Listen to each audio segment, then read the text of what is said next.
નમસ્કાર મિત્રો, વર્તમાન સમાચારમાં આપનું સ્વાગત છે।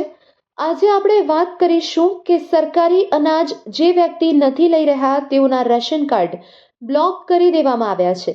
જી હા મિત્રો, એપીએલ, બીપીએલ તેમજ અંત્યોદય કાર્ડ ધરાવનાર લોકો માટે આ રાશન કાર્ડ ફાળવવામાં આવી રહ્યા છે અને તેઓને સસ્તું અનાજ આપવામાં આવી રહ્યું છે। પરંતુ ઘણા એવા લોકો છે કે જેઓની પાસે રેશન કાર્ડ છે પણ તેઓ સરકારી અનાજ જે છે તેનો લાભ નથી લઈ રહ્યા, તો તેઓના રેશન કાર્ડ બ્લોક કરવામાં આવી રહ્યા છે।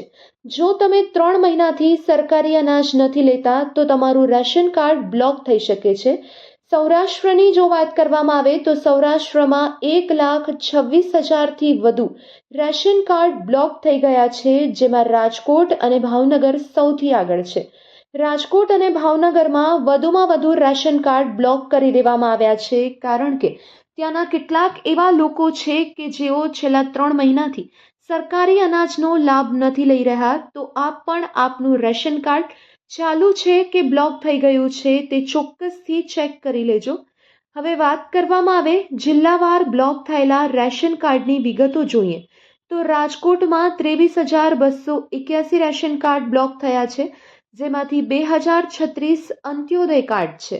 આ ઉપરાંત ભાવનગરમાં 27,826 રેશન કાર્ડ બ્લોક થઈ ગયા છે, જેમાં 2,467 અંત્યોદય રેશન કાર્ડ છે। ઉપરાંત જામનગરની જો વાત કરવામાં આવે તો જામનગરમાં 15,495 રેશન કાર્ડ બ્લોક થયા છે, જેમાંથી અંત્યોદય રેશન કાર્ડની વાત કરવામાં આવે તો તેની સંખ્યા 1,344 છે। આ ઉપરાંત જૂનાગઢની જો વાત કરીએ તો જૂનાગઢમાં રેશન કાર્ડ બ્લોક થયા છે તેની સંખ્યા 19,630 છે, જેમાંથી અંત્યોદય રેશન કાર્ડની સંખ્યા 1,317 છે। ઉપરાંત અમરેલીની જો વાત કરીએ તો અમરેલીમાં 13,256 રેશન કાર્ડ બ્લોક થઈ ચૂક્યા છે, જેમાં 1,356 અંત્યોદય રેશન કાર્ડ છે।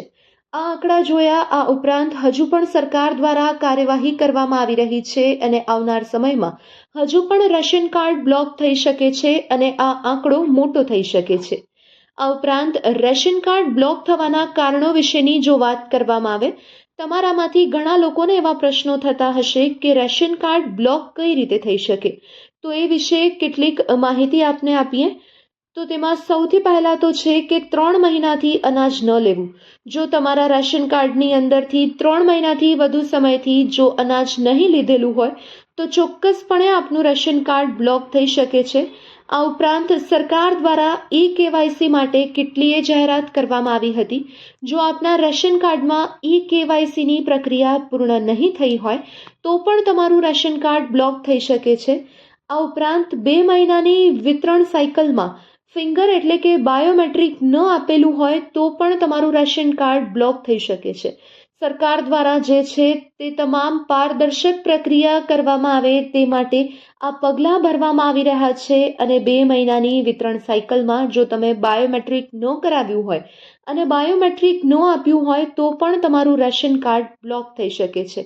આ ઉપરાંત વાત કરવામાં આવે જો આપનું રેશન કાર્ડ બ્લોક થઈ ગયું હોય તો હવે આગળ શું કરવું જોઈએ, તો સૌથી પહેલા તો આપને જણાવીએ કે દર મહિને 30 તારીખ પહેલા સસ્તા અનાજની દુકાનેથી અનાજ લઈ લો। 3 મહિનાનો સમય ન થવા દો કે જેના કારણે આપનું રેશન કાર્ડ બ્લોક થઈ જાય।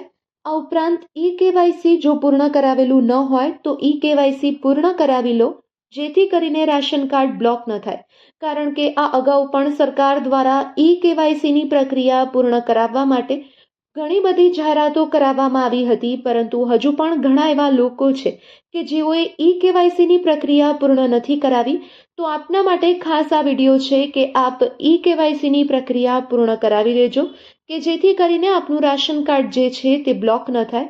આ ઉપરાંત આપને જણાવીએ કે બ્લોક થયેલું કાર્ડ ચાલુ કરાવવા માટે પુરવઠા કચેરી અથવા ઝોન કચેરીનો પણ સંપર્ક કરી શકાય છે અને ત્યાં જઈને લાગતા વળગતા અધિકારી સાથે વાત કરી તેઓની પાસેથી જે પણ પ્રક્રિયા પૂર્ણ કરાવવાની હોય, કોઈ પણ ફોર્મ ભરાવાના હોય તો તે તમામ ફોર્મ આપ ત્યાંથી ભરી તેઓને જરૂરી જે પણ માહિતી આપવાની થતી હોય તે માહિતી આપી અને આપનું રેશન કાર્ડ જે છે તે પુનઃ શરૂ કરાવી શકો છો।